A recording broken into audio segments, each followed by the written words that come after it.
In a world where royal titles are passed down through protocol and tradition, one decision has stunned Europe and shaken the Danish monarchy to its core.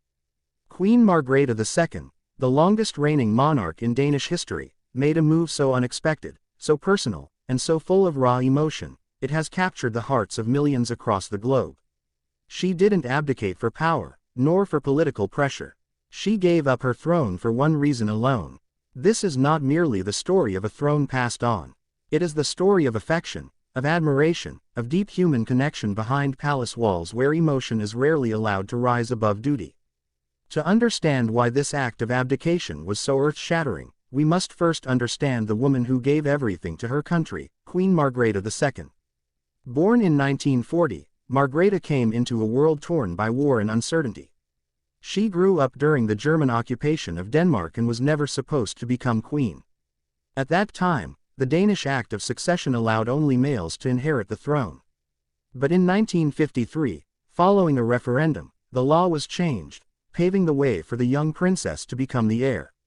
When her father, King Frederik IX, died in 1972, Margrethe ascended the throne as Denmark's first female monarch in centuries. She ruled with grace, intelligence, wit, and an artistic heart.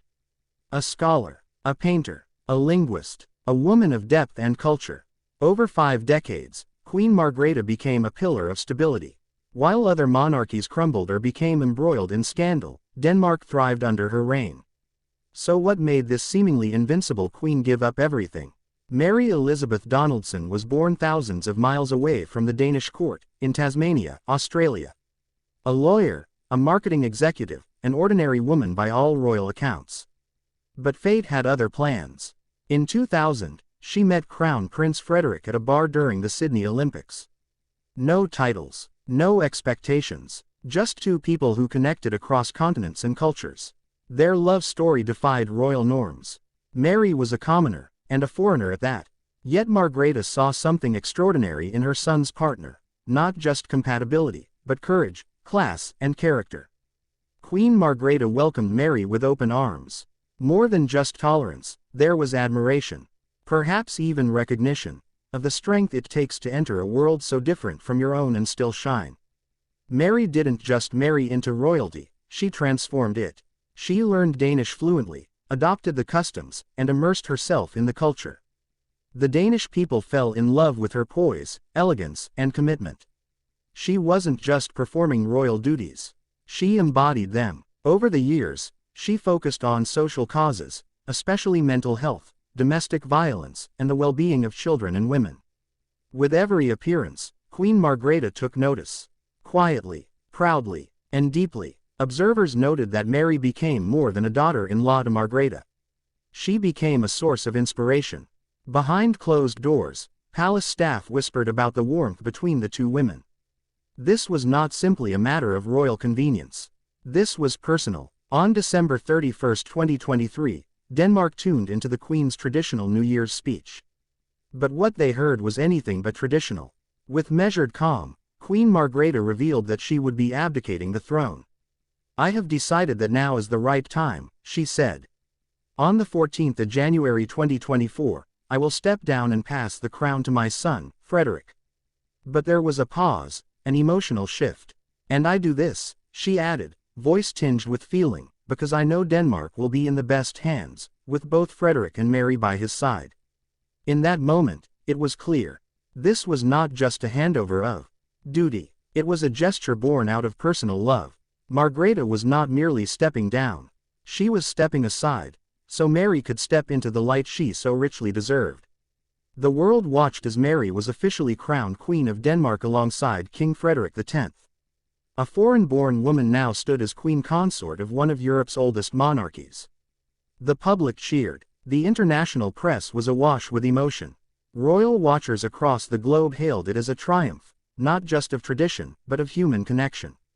Queen Margrethe was seen watching with tears in her eyes. This was not the sadness of letting go.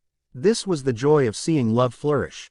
While the official reason for Margrethe's abdication cited her back surgery in early 2023 and advancing age, royal insiders paint a more intimate picture. Those closest to her say Margrethe had long been contemplating the transition, but she waited until she felt not just that Frederik was ready, but that Mary was ready too. And not just ready to be queen, but worthy of being honored. Margrethe, who had shouldered the weight of the crown alone for 52 years, saw in Mary not just a partner to her son, but someone who had earned the right to ascend. Not by birthright, but by action, by heart, by dignity. This was not about surrendering power. This was about celebrating love. The Danish monarchy, often considered the most modern of European royal houses, has now taken a radical leap forward, not just in symbolism, but in humanity. With Queen Mary, Denmark has a consort who understands both the people and the institution.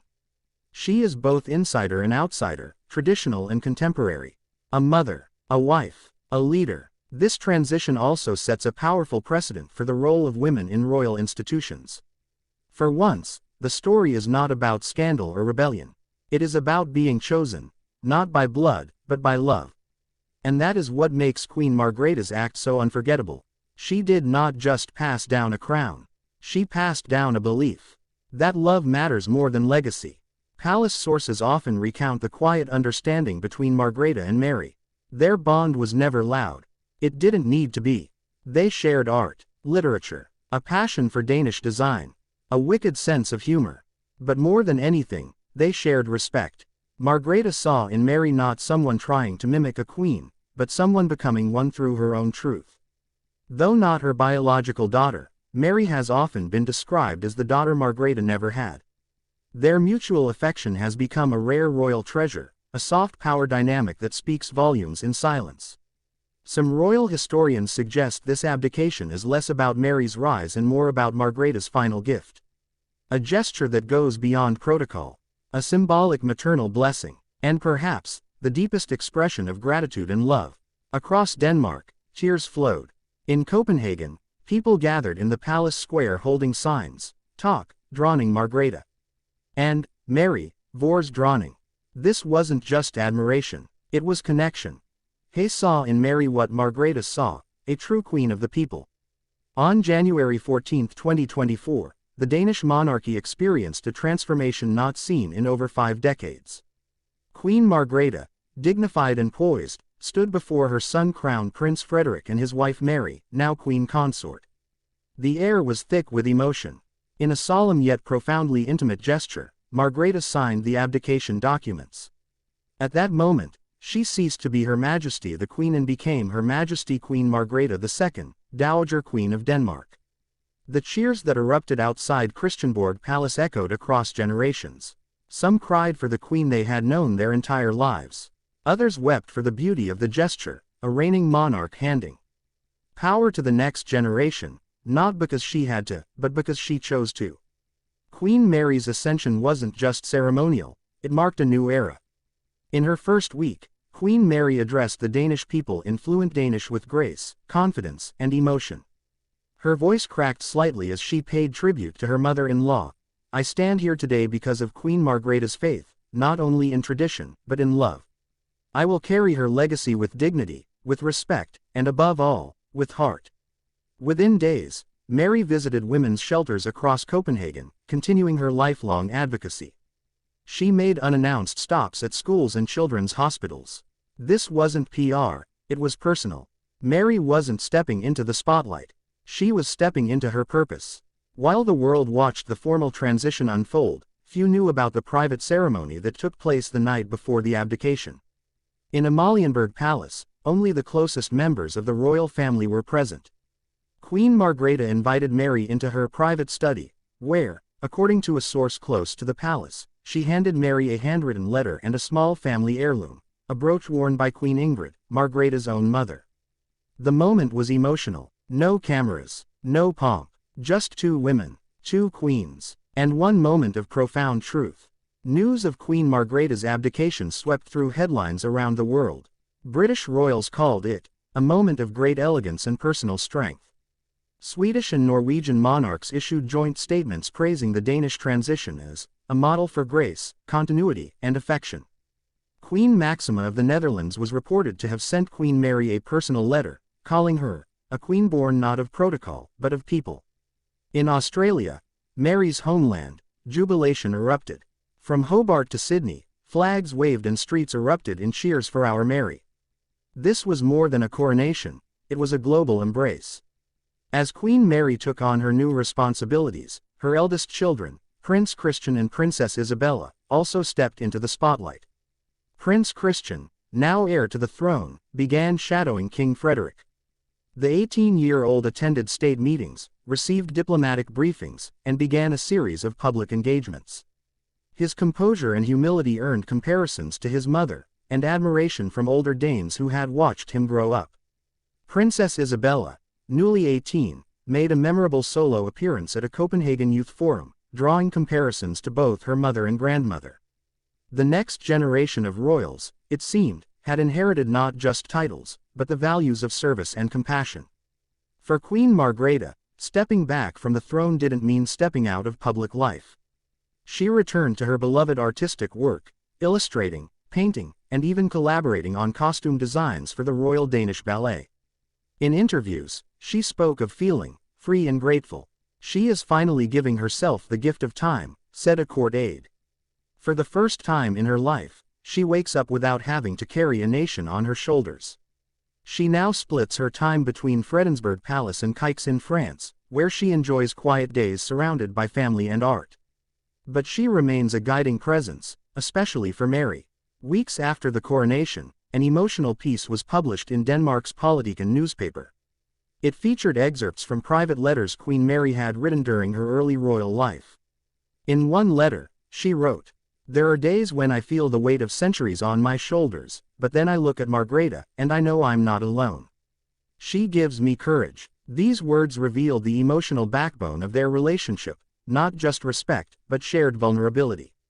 Queen Margrethe was not just a monarch, she was a mirror, a mentor, and a mother in the ways that mattered most. In a historic joint session, members of Denmark's Folketinget, the national parliament, gathered to honor Queen Margrethe. Leaders from all political parties rose to applaud her years of service. But it was the youngest member, a 26-year-old MP, who moved the room to tears. In Queen Margrethe, we saw a woman who ruled with grace. In Queen Mary, we see a woman who was chosen to lead not by blood, but by love, and perhaps, that is the more powerful legacy. The chamber erupted into a standing ovation. It was more than protocol. It was gratitude. Queen Margrethe's decision to abdicate out of affection has already begun reshaping how monarchies around the world view succession. In Spain, whispers have begun about Queen Letitia's role in guiding Princess Leonor. In Sweden, Crown Princess Victoria has spoken more openly about emotional readiness and personal support. But Denmark remains the example, the kingdom that proved leadership can come from both tradition and tenderness. And Queen Mary is now the embodiment of both. When history books are written about Queen Margrethe, they will not only speak of her as the queen who reigned for 52 years, but also as the woman who redefined what it means to let go. She passed the crown not simply to a successor, but to someone she cherished. She gifted Mary more than a throne. She gifted her belief. In doing so, she changed the Danish monarchy forever. The world didn't just witness a royal transition. It witnessed a love story. What do you think? Do you believe Queen Margrethe's decision to abdicate out of love for Queen Mary sets a new standard for royal leadership? Should other monarchies follow suit by choosing emotional connection over tradition? Let us know your thoughts in the comments.